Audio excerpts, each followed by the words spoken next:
आप लोग का हमारी स्टोरी में स्वागत है। गांव के एक कोने में एक पुरानी झोपड़ी थी। उसी में रहती थी दो बहनें, ज्योति और मीरा।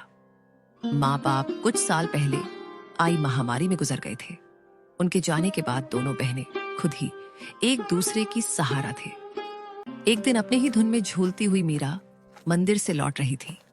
हाथ में पूजा की थाली थी, चेहरे पर वही पुरानी मासूम मुस्कान। अब आई है तू मीरा? सूरज सर पर चढ़ आया और तू फूल चूहिया बनकर घूम रही है मंदिर में। दीदी, मैं जल्दी आने वाली थी लेकिन गौरी काकी की बकरी झाड़ियों में फंस गई थी। निकालने में थोड़ी देर हो गई। तेरा क्या है? तू तो सबकी मदद करती घूमती रहे, चाहे घर में चूल्हा जले या ना जले। दीदी, आप गुस्सा क्यों करती हो? माँ कहती थी जो दूसरों के काम आए वही इंसान कहलाता है।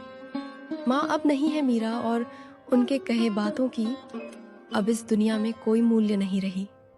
अब कोई किसी के लिए कुछ नहीं करता। मीरा चुप हो गई। उसके चेहरे पर हल्की उदासी थी। वो झोपड़ी के कोने में रखे उस लकड़ी के संदूक तक गई जिसमें माँ की यादें अब भी सांस लेती थीं।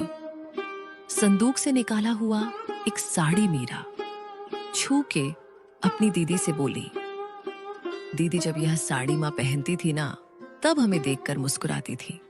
कहती थी तुम दोनों एक दूसरे का सहारा बनना। मीरा की बात सुनते ही ज्योति का चेहरा नम हो गया और उसकी आंखें पल भर को भीग गई। लेकिन ज्योति अपनी भावनाओं को छुपाते हुए मीरा से बोली, मैं तुझसे सख्त हूं मीरा, क्योंकि मैं डरती हूं अगर तुझे भी एक दिन कुछ हो गया तो मैं अकेले कैसे जीऊंगी। इस दुनिया ने मुझसे सब छीन लिया है। मैं नहीं चाहती तू भी मेरी तरह कमजोर पड़ जाए, इसलिए तुझे मजबूत बना रही हूं। दीदी, आप कमजोर नहीं हो, आप ही तो मेरी ताकत हो। अगर आप मेरा हाथ थामे रखो तो दुनिया की आंधी भी मुझे हिला नहीं सकती। मीरा की बात सुन के ज्योति के चेहरे पर उसके माता पिता के जाने के बाद पहली बार हल्की सी मुस्कान आई। उसी समय गांव की पगडंडी पर 3 परछाइयां उनकी झोपड़ी की तरफ बढ़ रही थी। धर्मपाल, बिमला और उनका बेटा कमल। वह थे बहनों के सगे चाचा चाची। अरे ज्योति, कैसी है मेरी बच्ची? तू ठीक तो है ना? बहुत मुश्किल से जिंदगी बीता रहे होगे ना भैया भाभी के जाने के बाद। हम ठीक हैं चाचा जी, अब जो है उसी में खुश हैं।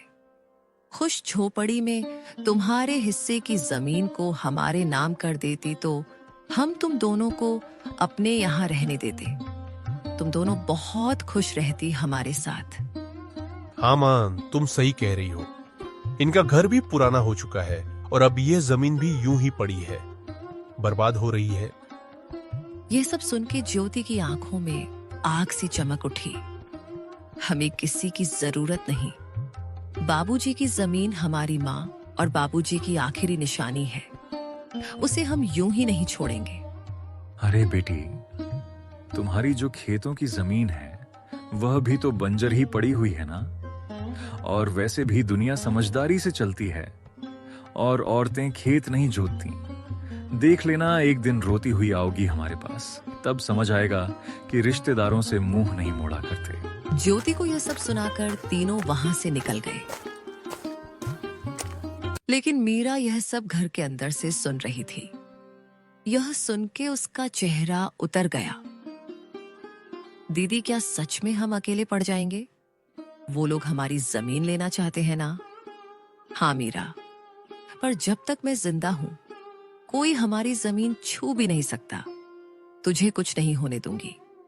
रात को चूल्हे के आगे बैठी हुई मीरा अपनी दीदी से बोली, दीदी, माँ की साड़ी मैंने संभाल के फिर से संदूक में रख दी है। और हाँ दीदी, कल भागवत कथा है गांव में, चलोगे ना? मन को थोड़ा शांति मिलेगा सुन के। लोग बातें बनाते हैं मीरा, ताने मारते हैं और सोचते हैं कि हम प्रसाद के लालच में जाते हैं, पर हम तो अच्छे हैं ना।